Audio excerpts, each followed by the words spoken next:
본문에는 중요한 네 인물이 나옵니다. 아브넬, 이스보셋, 요압, 그리고 다윗입니다. 아브넬은 사울의 군대 사령관입니다.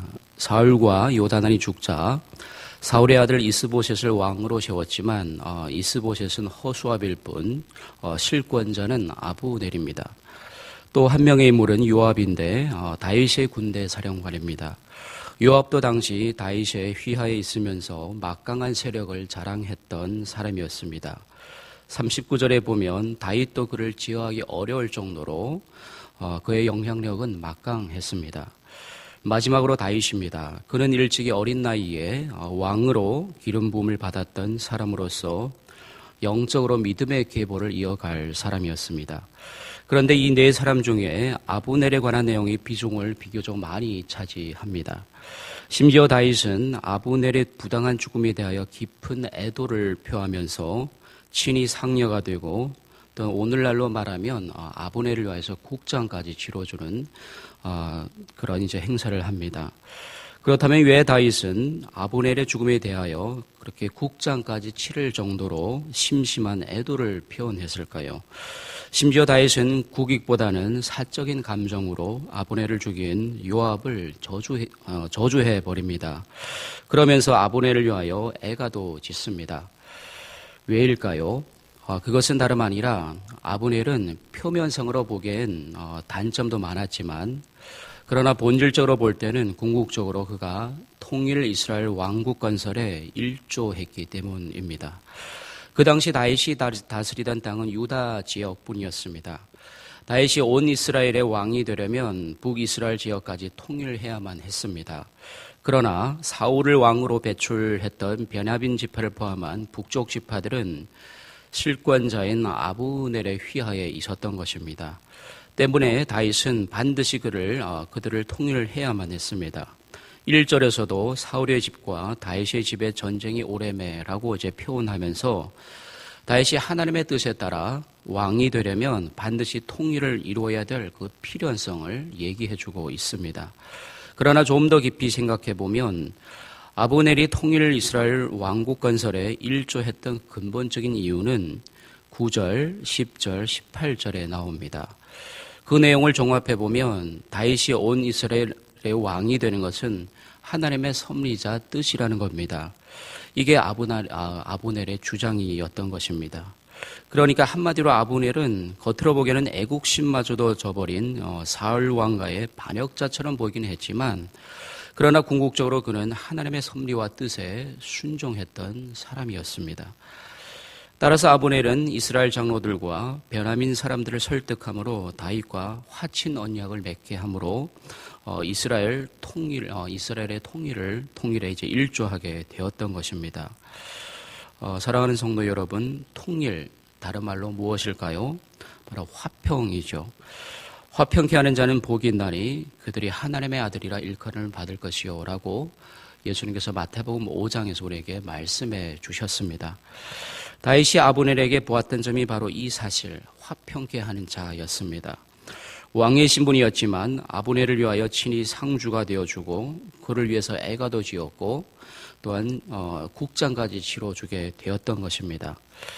37절에 보니까 온 이스라엘도 드디어 아브넬을 죽인 것이 왕이 한 것이 아님을 알게 됩니다. 그리고 기뻐하게 됩니다. 화평하게 하는 자 아브넬은 비록 죽었지만 그 죽음의 열매로 온 백성의 기쁨이 되었던 것입니다.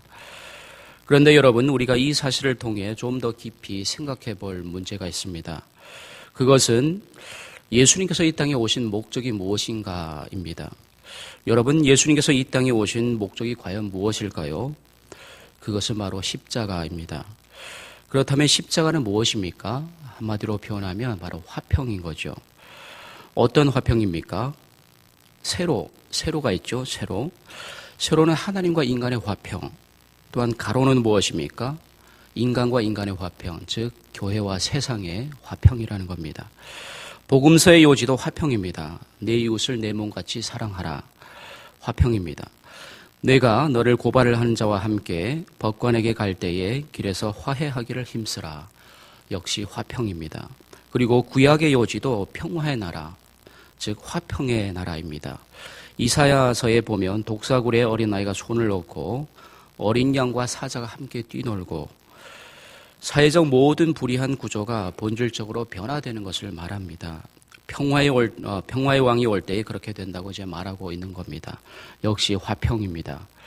그러니까 예수님께서 이 땅에 오신 목적은 하늘과 땅의 화평, 인간과 인간의 화평, 즉 교회와 세상의 화평이라는 것이죠. 우리는 종종 생각하기를 교회와 세상은 분리되어 생각을 하죠. 하지만 그것은 이분법적인 생각입니다. 교회와 세상은 이제 어느 날인가는 반드시 화평되어야 하는 것입니다. 그렇다면 여러분, 화평케 하는 자의 가장 중요한 조건은 무엇일까요? 그것은 바로 의로움으로 표현할 수가 있습니다.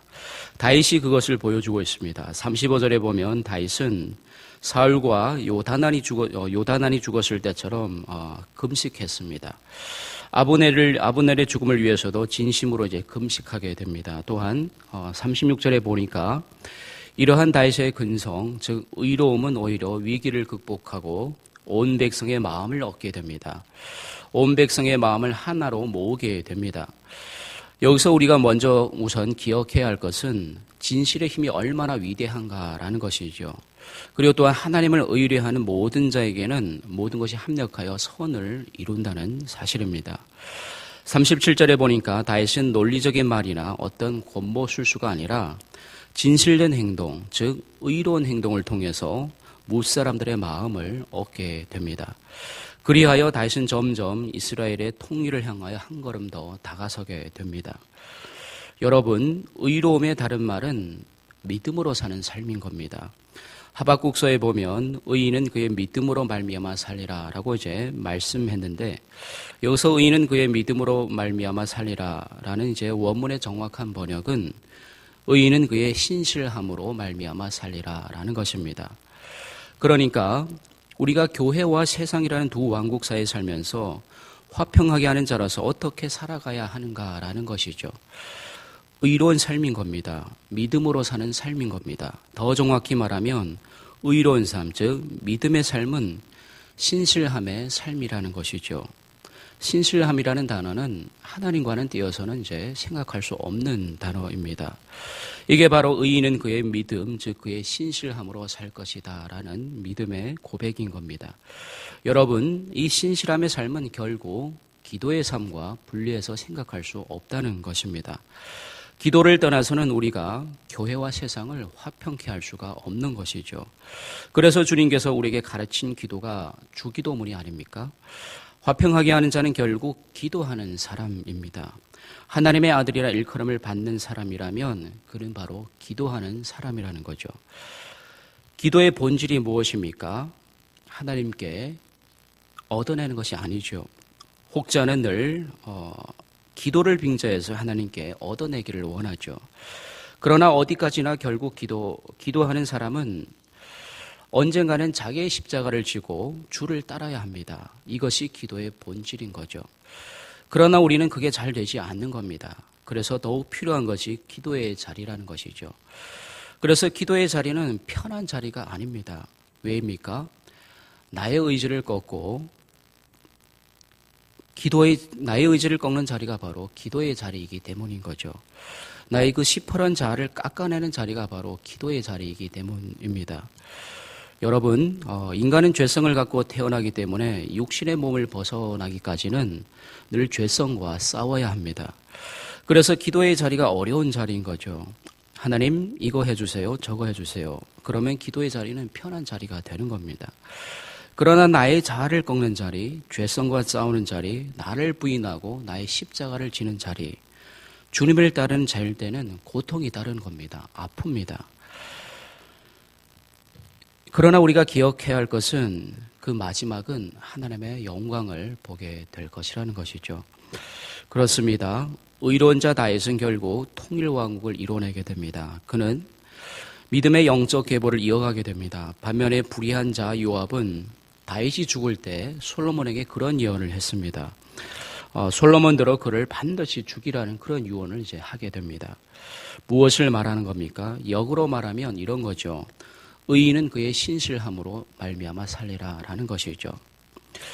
의로운 자 다윗, 그는 결국 의로우신 예수님을 보여줍니다. 따라서 우리는 오직 화평하게 하는 이인 예수님을 바라보아야 살 수 있는 것입니다.